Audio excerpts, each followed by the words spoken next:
Hello, everyone, and welcome to English Pod. My name is Marco. And my name is Catherine, and today we're going on a little driving lesson. That's right, we're going to learn how to drive, but not only how to drive, but all the vocabulary and words associated to this activity. So why don't we listen to this dialogue for the first time, and we'll be back to explain it.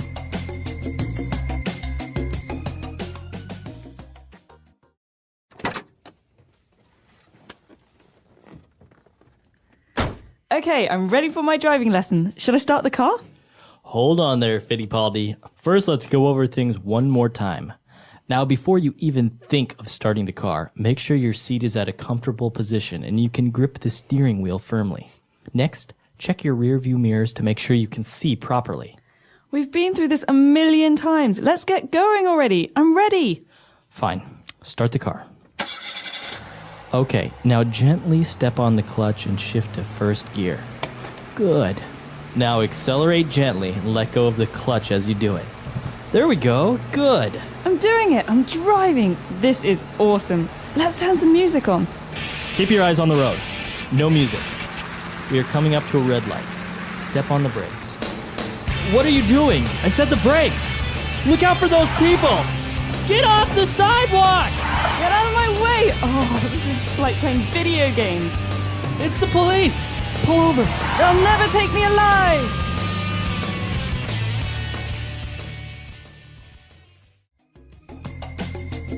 All right, great. So it's a great driving lesson, just like the video games. Well, hopefully not like video games. We don't want to hurt anyone. But that comes a little bit later. First, let's check out some of these very important phrases in today's language takeaway. Language takeaway. All right, so on language takeaway, we have 5 words for you today, starting with the first one, the steering wheel. Okay, steering wheel. So this comes from the fact that we have a wheel that we use to turn the car left and right. Mm-hmm. And so that's called to steer, to change the direction of something. So the verb to steer is to take it left or right. Exactly. So steering wheel is the instrument that we use to change the car's direction. Very good.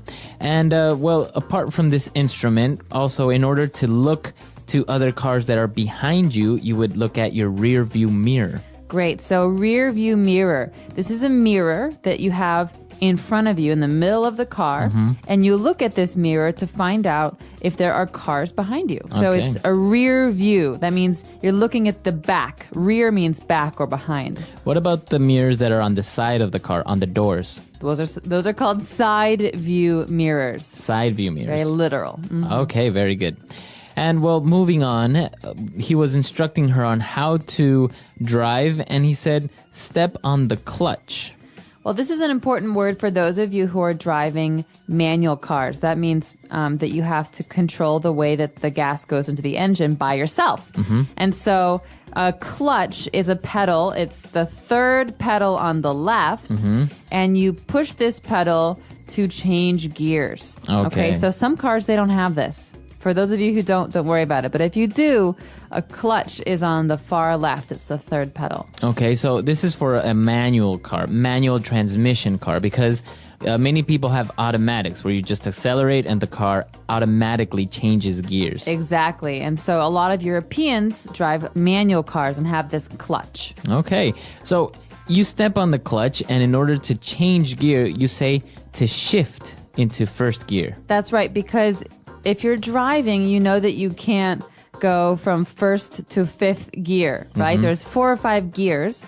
And so you have to go 1, 2, 3, 4, 5. You have to go in order. So we're shifting. We're moving up or we're moving down. So that's called to shift. All right, to shift. And now in the dialogue, we heard to shift into first gear. So that's what it's called. Exactly. And so normally the car starts in N, neutral. That was when you're at a brake, you're to stop. And if you want to start the car, you have to shift to first gear. And that's the lowest. That's going to help the car go. Okay, so to shift into first gear. Awesome vocabulary. I think this is really useful, especially because it's very specific, so you don't really see it very often in anywhere, but sometimes you need to use it. That's right. And it's especially useful if you're trying to teach someone How to drive. Yeah, because not everyone knows how to drive manual. Exactly. So why don't we listen to the dialogue again, and we'll be back to explain Fluency Builder.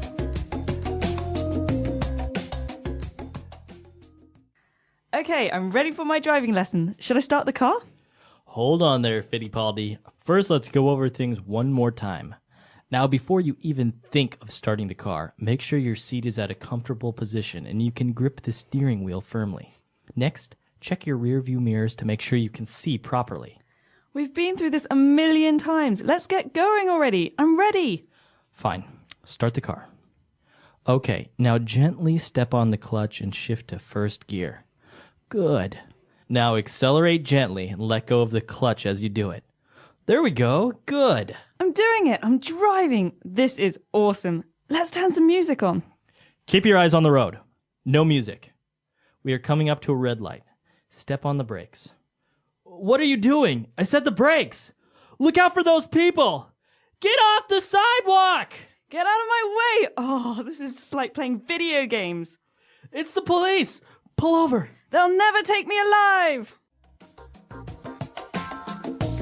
All right, we're back. So now why don't we take a look at 4 key phrases in Fluency Builder. Fluency Builder. Well, the first phrase is maybe the most important when driving. It's the first thing you do. You start the car. All right, so you don't say you turn on the car, right? No, so you put the key in the ignition and you start the car. That means you turn it on. What about when you want to turn off the car, turn the car off? You say stop the engine. Stop the car. Stop the car. Stop the engine. Stop the engine, right? All right, very good.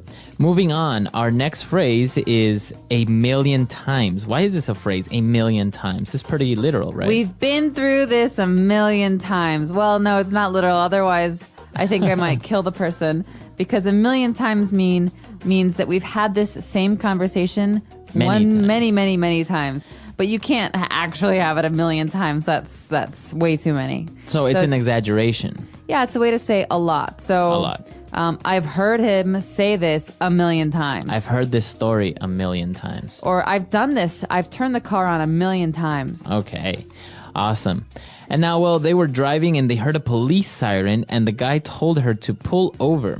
Okay, so this is a very common car phrase again, especially when you're dealing with the police. So to pull over means to slow the car down and to stop it on the side of the road. Mm-hmm. So you could hear a policeman say, pull over. So pull over your car. That means slow down and stop the car on the side. Because obviously you can't stop in the middle of the road. Right. So sometimes your mobile phone will ring as well, and you don't have a hands-free, so you have to pull over to the side so you can pick up the phone, usually, right? Exactly. Or you could say, hey, Mom, could you pull over? I have to use the restroom. Exactly. Awesome.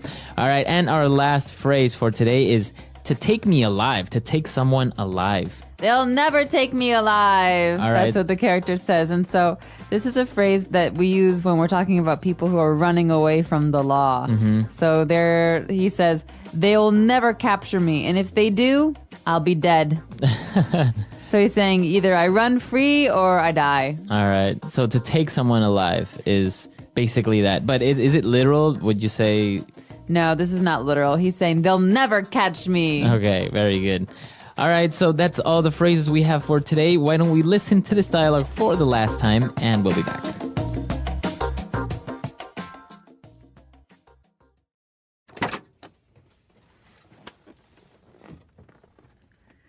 Okay, I'm ready for my driving lesson. Should I start the car? Hold on there, Fittipaldi. First, let's go over things one more time.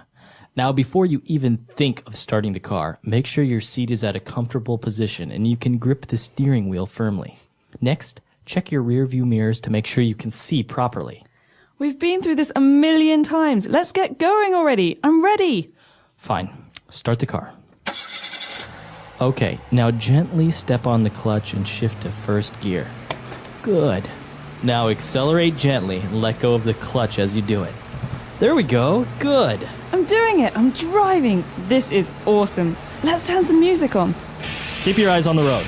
No music. We are coming up to a red light. Step on the brakes. What are you doing? I said the brakes.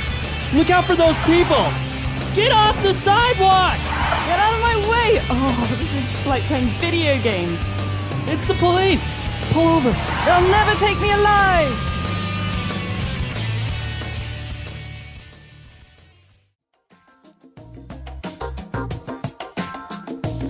All right, we're back. So driving now, this is interesting because as you mentioned, a lot of people in America usually have automatic transmissions, whereas in Europe, maybe they have manual transmissions. Exactly. Is there a reason for that, do you think? I'm not sure what the reason would be. I think a lot of American car makers manufacture more automatic cars in general. Some people say that it's because people in America are less concerned with gas. But if you have a manual transmission, you can actually conserve a bit of gas. And so because gas prices in Europe are higher generally, more people are interested in having manual transmissions. Also, I remember when I was younger, my dad always bought cars that had a manual transmission because he said that if ever they break down, it's much easier and cheaper to fix in a car that has a manual transmission than it is to fix an automatic one. That's right. Well, and I personally think that it's better to learn how to drive on a manual transmission car because you can drive any car afterwards. But Right. if you learn an automatic, you'll never know how to drive a manual. There was also a case on television recently about a small child that actually the dialogue is based on it is he took his dad's car and he was like 7 years old and he was driving and was being chased by the police. No way. And then he pulled into his house and got out of the car and ran into the house.